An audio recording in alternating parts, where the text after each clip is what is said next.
Okay, this is number 10, episode 130, and you know what the topic is because we just talked about it. I know you remember. Do you remember? I know you got to remember. Most overrated professional wrestlers. And I know you're probably going to say Andre the Giant, but I'm not going to include him. Nope. I don't really think I expected him to do much. I'm not going to include the Great Khali. Didn't expect him to do a whole lot. There are a few people who are really famous, and they get a lot of love. They get a lot of respect. But when you would see them in the ring, it was just a shit show. You were just like, "What is? This is bad. This is really bad. This is not good." But people would still want to see him because typically it's like a muscle bound dude, a really huge dude, and people would think, hey, this is going to be a great match. It's this big person and that big person. But it never really worked out that way. Never really worked out that way. And I just got to say, there's a number of people who could absolutely 100% fit on this list.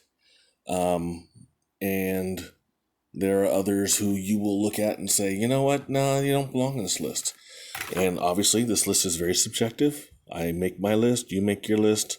We all have different reasons for why we make the list and who we include on our most overrated. Overrated. You ready for this? Here we go. Number 5, top 5. Number 5, Roman Reigns. He's gotten better, but to me, he will never, ever be that great. I don't know if it's because he never really got trained the way he could have been. You know, he wasn't trained like a Bret Hart in the dungeon, or like a Benoit or a Malenko or Regal or any of those guys.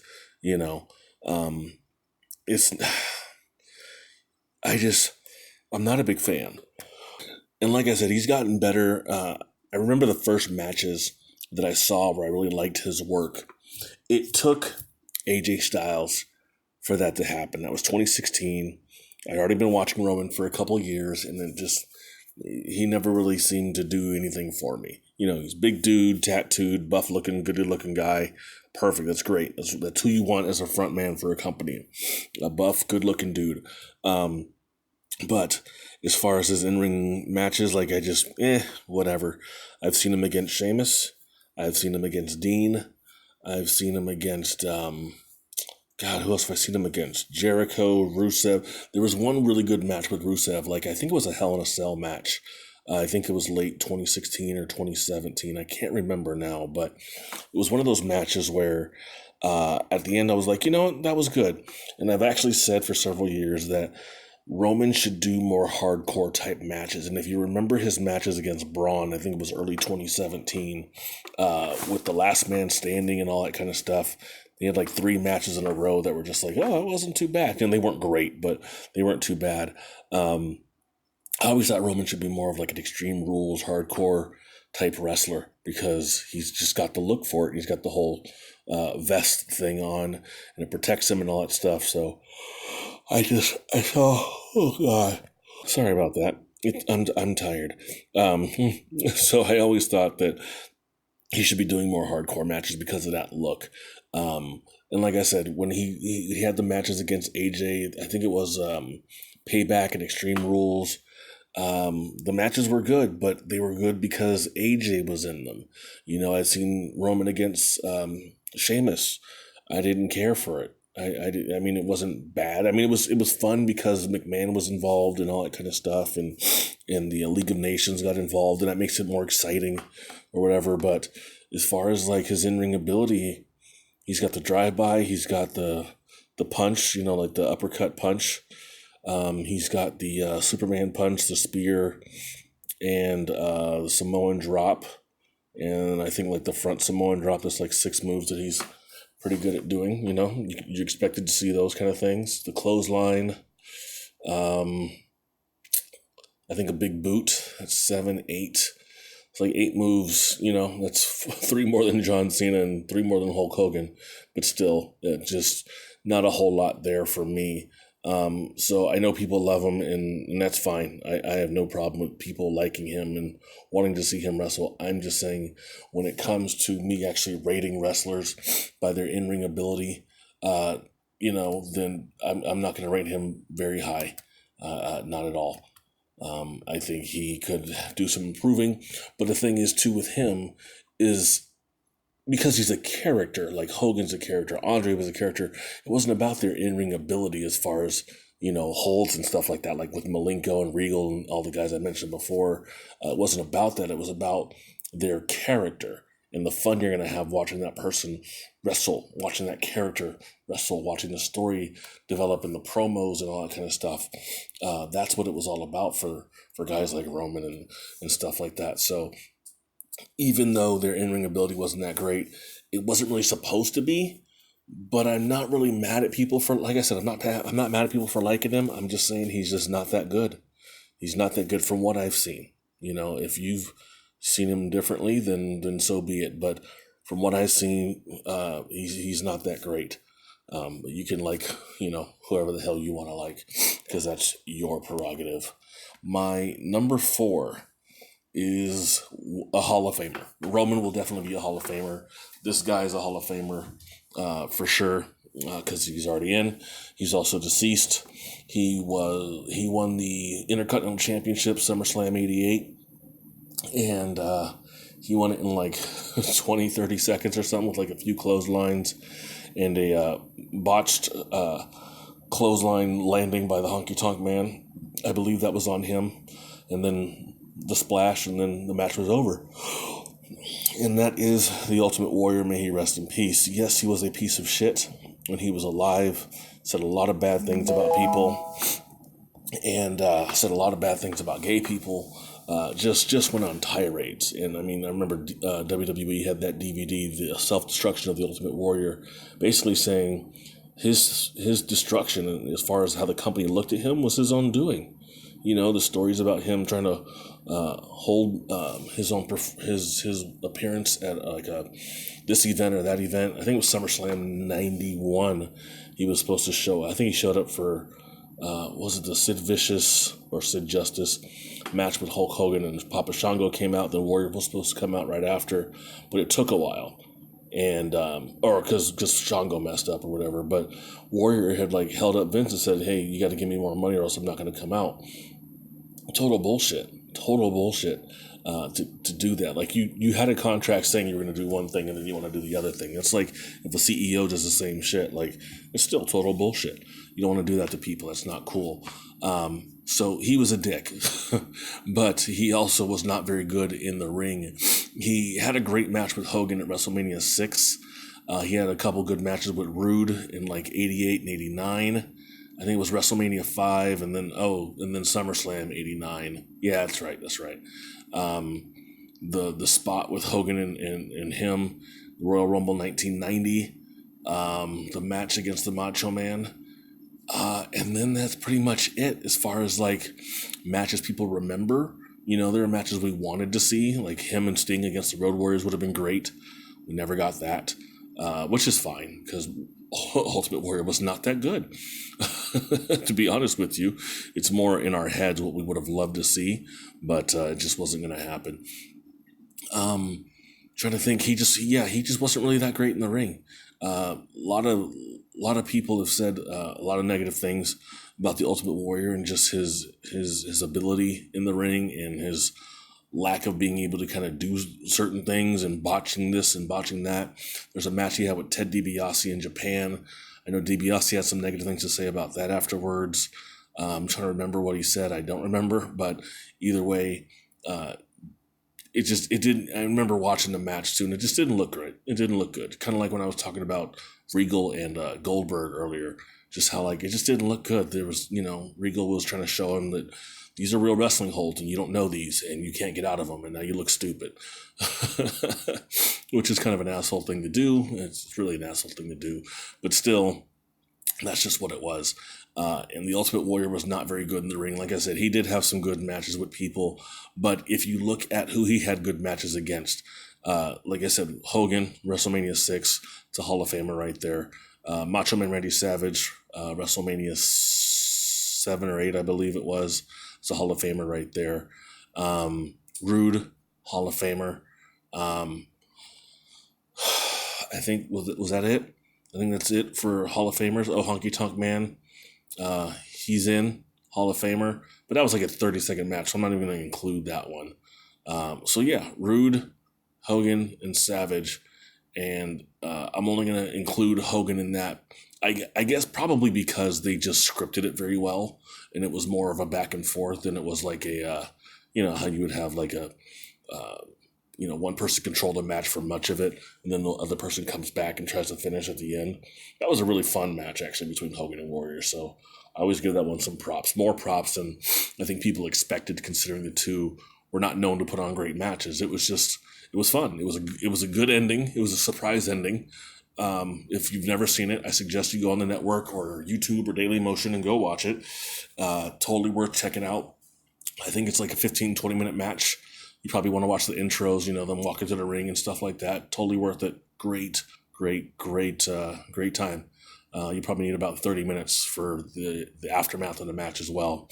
No swerves or anything like that, but just some really cool stuff happened, which made Hulk Hogan, quote unquote, immortal.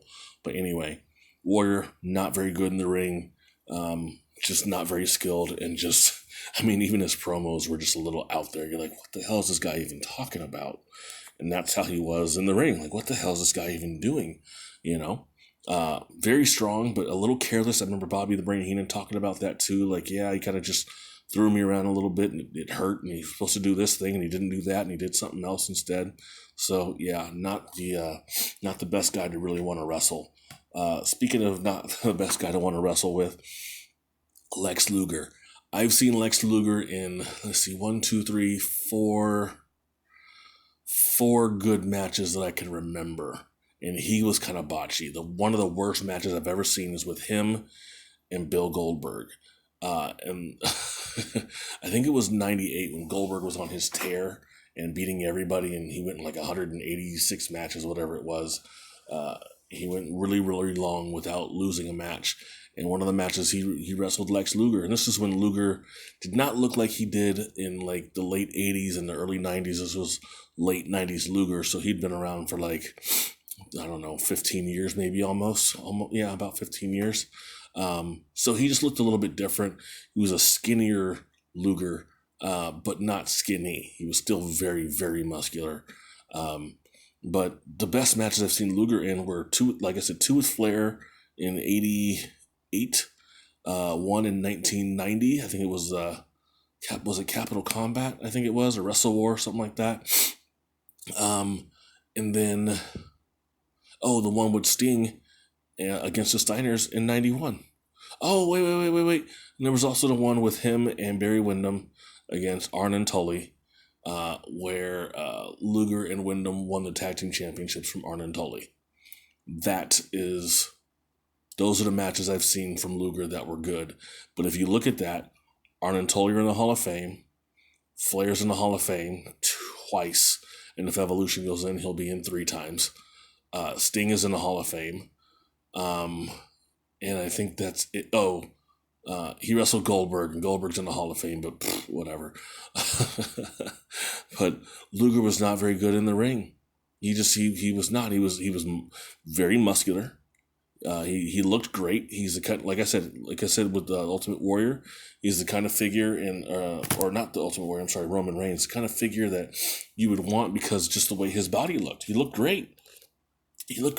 So you want that to be one of your faces or one of the heads of your company, so you can put it on posters and stuff like that for the boys, for the girls, mostly for the girls, I'm sure. Either way, whatever, it's going to put asses in seats because people are going to want to see the damage this person can do in the ring, like a Sid Vicious kind of thing. But obviously Luger was a bit smaller. But anyway, the whole thing is about his inability to really put on a good match in the ring unless he was with somebody who was really good.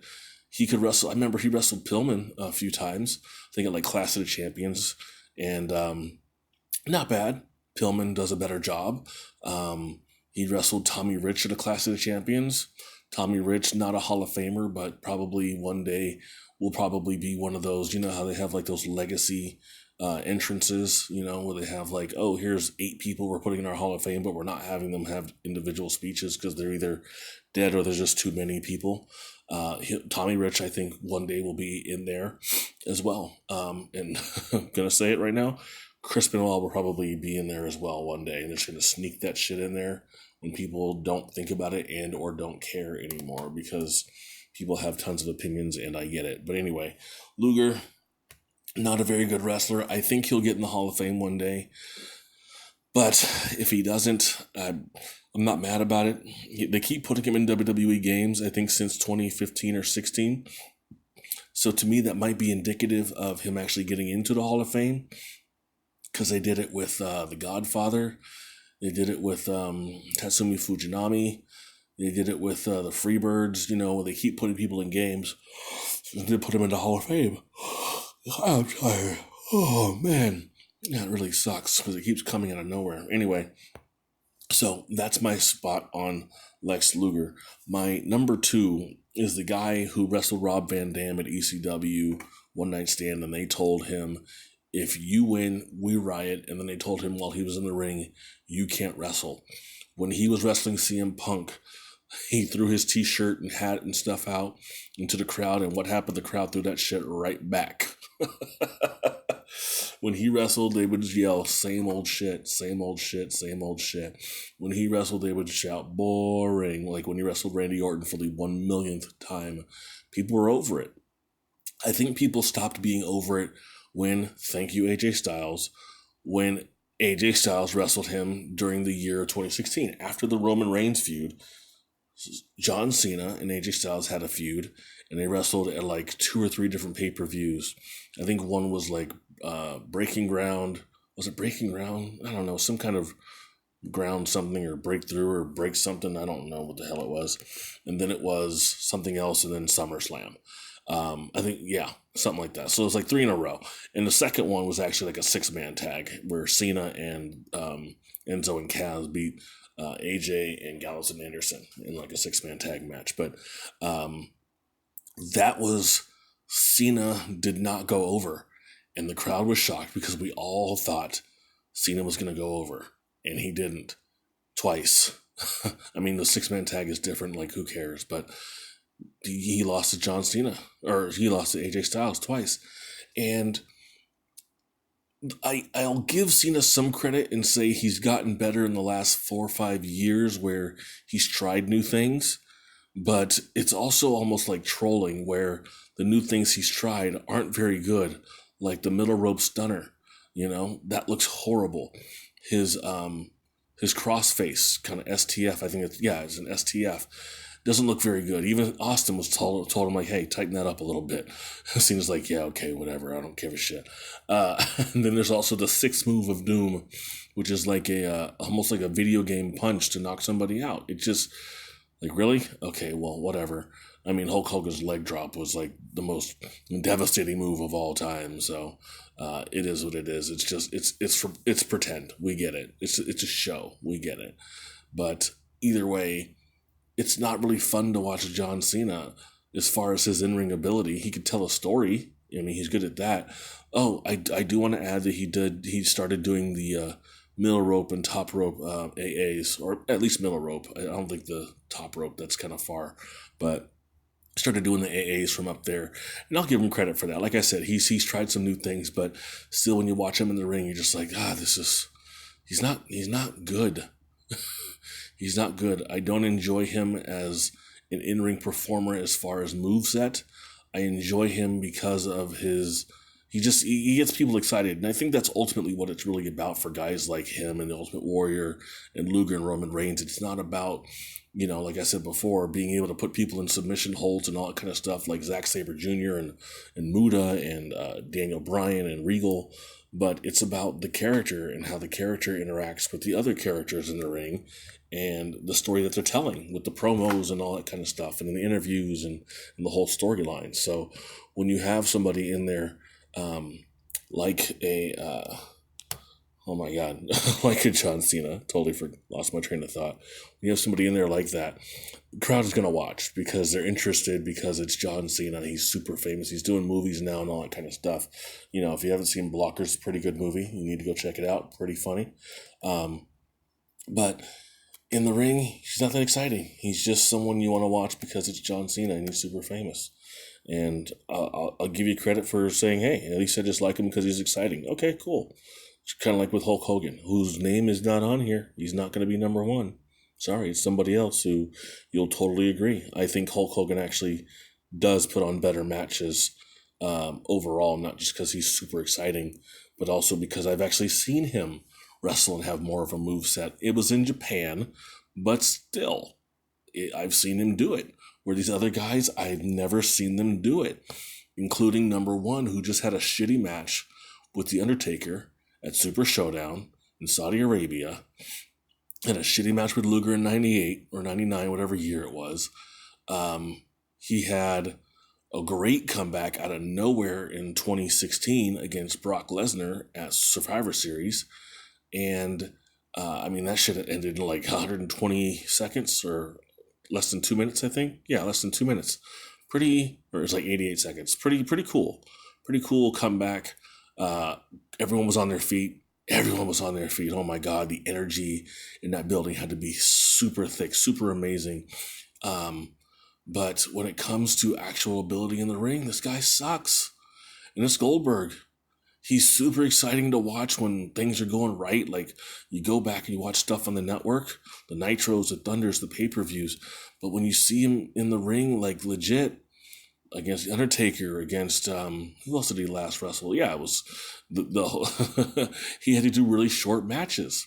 Kevin Owens, when he beat him for the Universal Championship a few years back. There was a botch with, Rusev in the ring one time when Rusev came to confront Goldberg, and Goldberg was supposed to give him a knee, but Goldberg then fell when he tried to give him a knee, and then they had to cut it out of the replay so it didn't look all botchy. Like, Goldberg botches simple shit. I don't know if it's because he's old now or it's just, I don't know what it is, but it's not looking good, and I don't know what they're gonna do next. If they're gonna have him come back and do another one with somebody else or like the next Super Showdown or whatever, but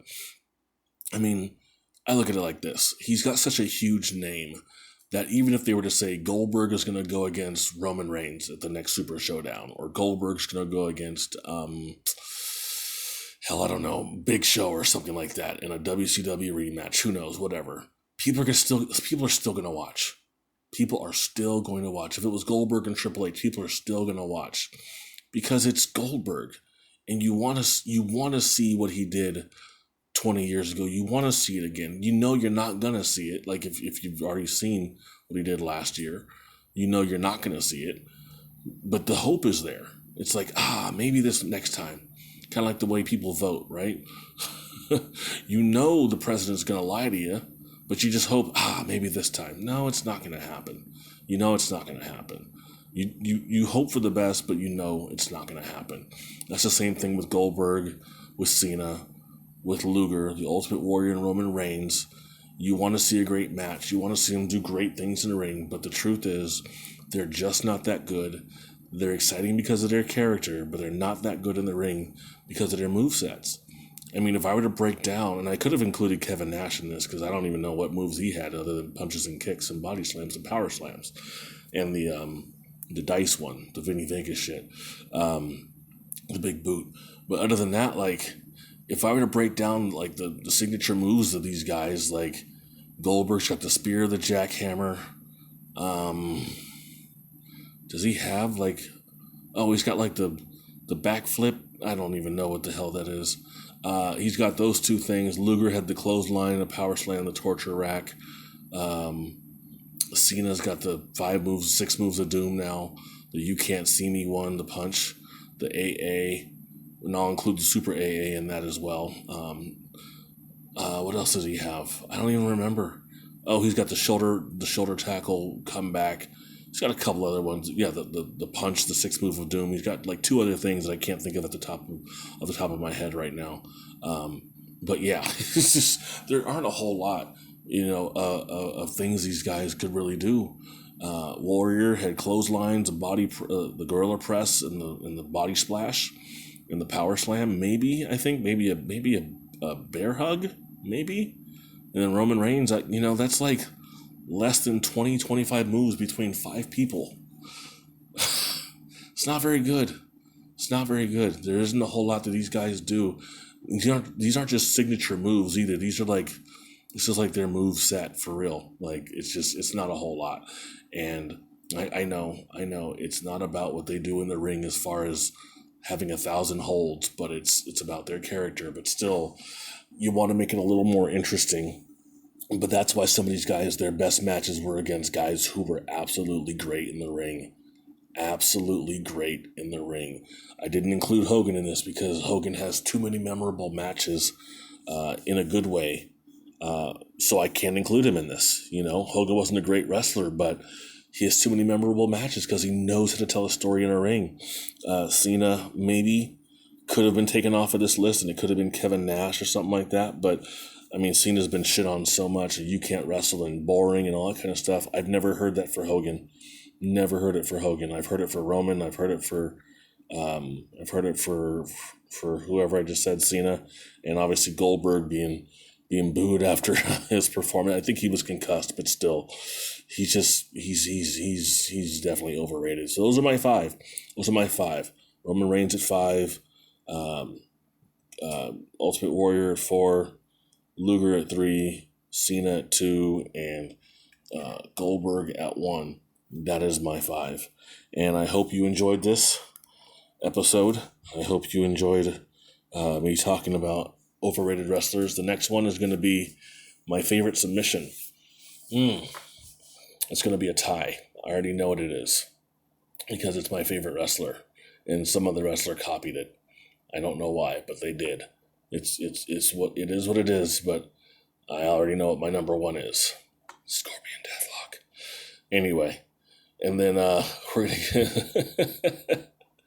gonna get to favorite storyline. The one wrestler you love to hate, my favorite finisher, my favorite heel wrestler, my favorite face wrestler, my most missed wrestler, my favorite gimmick, favorite old school territory. Territory, that's very specific. Favorite match, favorite entrance theme, commentary team, manager, promotion, why I became a fan or how I became a fan, my favorite faction, my favorite tag team, my favorite wrestler ever, my favorite current female wrestler, and then I'll go to my current favorite male wrestler. I can't speak today. So those are the next ones we got. So we'll be going well into August with these. I don't know exactly what day, but we got, I don't know, maybe it'll be like August, 10th, somewhere around there. That's just my guess. I'm not good with math. I'm good with money. Bling, bling. Anyway, we'll see you next time. Twitter, Instagram, Facebook, KJ from OC. I'm out.